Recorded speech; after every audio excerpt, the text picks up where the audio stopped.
In every bar in Morgantown, Salt Lake City, Cincinnati, and every temple in Provo, Q Country Roads, this is an emergency Locked On Big 12.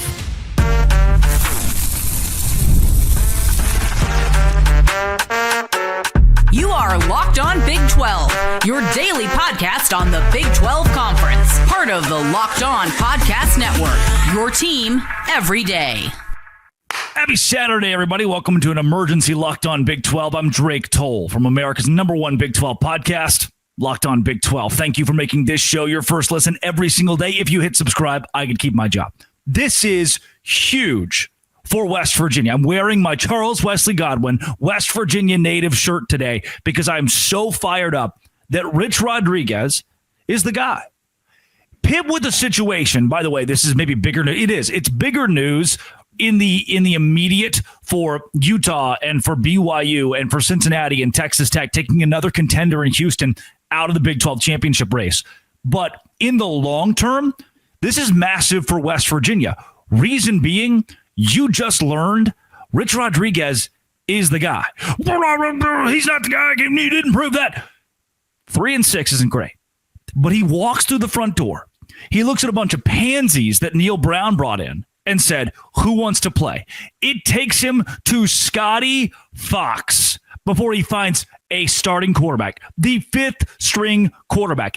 Everyone else on the team quits on the head coach, quits on the university, quits on the fan base. I shouldn't say everyone else, not everybody in the quarterback room either, but so many of these players that have entered the transfer portal in season or given up in season or gave up preseason and said, I don't want to be a West Virginia Mountaineer. What they're missing out on is the foundation, the building block of a program that's on the come up, of a program that Ren Baker has just said is going to invest, reinvest, give incredible and insurmountable investments in football to become elite year in and year out. And Scotty Fox Jr., the freshman, got to reap the benefits of that and do it with his legs. He was a game manager today.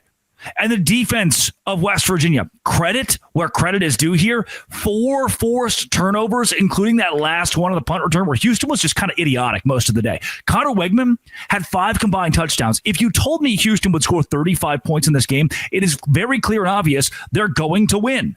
Like, wow, what an offensive onslaught for the Cougars. But the reason being is because West Virginia has failed in their 5-game losing streak to score just one game above 20 points. Most of these losses, they failed to score 18. Today's over-under was 17.5 points. I said under. I was wrong. There's some fight in that dog.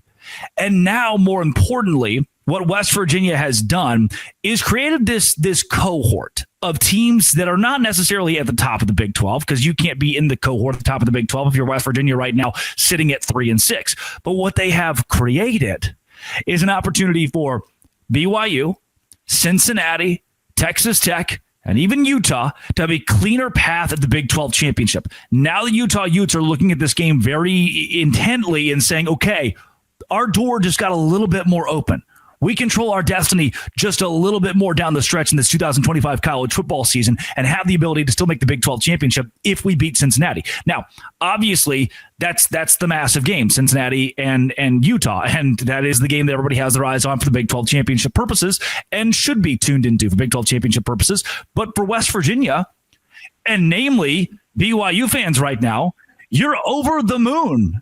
You're over the moon that somebody else is out. Like, there was a possibility, and I think a lot of us that are watching the Big 12 championship race had this in the back of our minds. There was a possibility that BYU could go 11-1 and lose to Texas Tech and miss the Big 12 championship game because Houston got there. Now that's not a thing. Looking at this game, West Virginia was 4 for 4 on fourth down, 403 yards. The announcers mentioned it.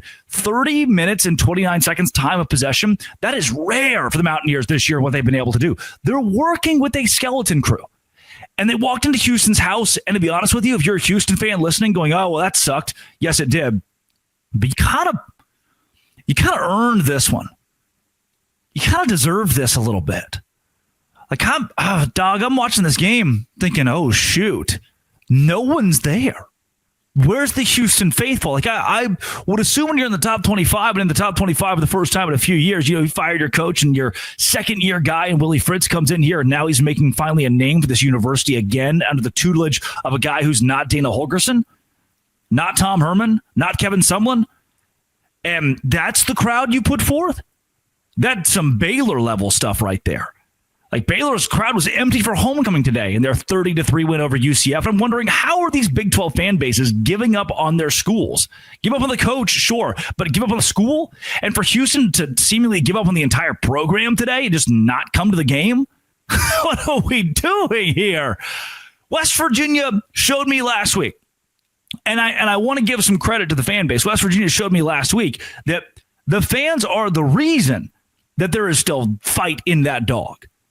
That game against TCU was bad close, and you could tell the players were feeding off of what the fan base was giving them throughout the entirety of that night, knowing that, yeah, crap's not going very well for West Virginia this season. And a lot of the players have given up. But at this point in the year, at this juncture, when the crowd keeps showing up day in and day out, I think if the Houston crowd showed up today, maybe they got a better chance of winning.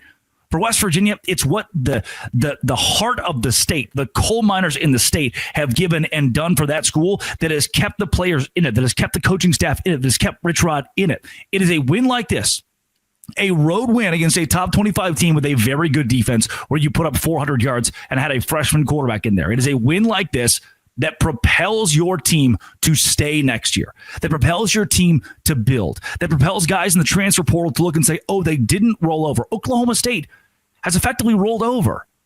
West Virginia, because of the fan base, because of the coaching staff, because of Rich Rodriguez, says, look, it's going to take time, but as long as we got great singers and donors like Charles Wesley Godwin in our back pocket, we're going to be okay. The money can be there. Ren Baker's helping out, and he's going to give us an opportunity to win with Rich Rodriguez at the helm as Ren Baker continues to bring money and support into this program. I am blown away by what West Virginia did in this game. I am blown away by the heart. I'm blown away by the fight. I think Houston, all intents and purposes, 7-2 is still very good. Like, I'm not going to fault you at 7-2. But it's going to be really tough to climb back into the Big 12 title race, because I think now, momentum-wise, you're looking at a Utah that could squarely be there.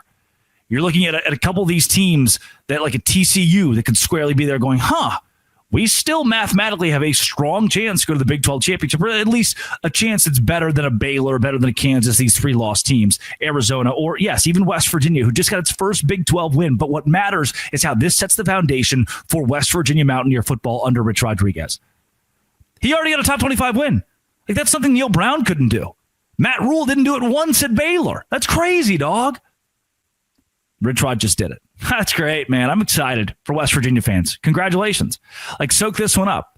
This is, again, an opportunity for, and the country didn't respect Houston. They're not going to give a lot of respect to West Virginia for this, and that does suck. I'm going to tell you right now, that does suck. But I want to give my flowers to a fan base that deserves it, to a fan base that fought hard for this and just wanted something to cheer for. And thankfully, you got it this week. Over the moon happy, over the moon excited for the fans of West Virginia, over the moon for the people in that state who have done so much outside of the game of football to support a university that needs it and has it. Love you guys. You're awesome. This has been It Always Will Be. Locked On. Thanks for making it your first listen every single day. I don't know why I buried that. Dose Grande. Today's show is brought to you by Game Time. Game Time is exactly where I go when I know that I want to go to a West Virginia Mountaineer football game. Oh, yeah. Big win on Saturday. College football is back. Could not be more excited. The tailgates, the rivalries, the energy in the stands. There's nothing quite like it. That's why I use Game Time. The app gives you the advantage, and it gives it back to the fans. Easiest way to score last-minute tickets at the best prices with no surprise fees. What you see is what you pay. Pull up Game Time. Couple of tabs. Amazing deals. College football games as low as $25. The app makes it super simple. Can even see the exact view from my seat before I buy. I love their zone deals as well. Take the guesswork out of buying tickets with my code LOCKEDONCollege for $20 off your first purchase. Promo code LOCKEDONCollege for $20 off. Swipe, tap, ticket, go. Download Game Time and do it today.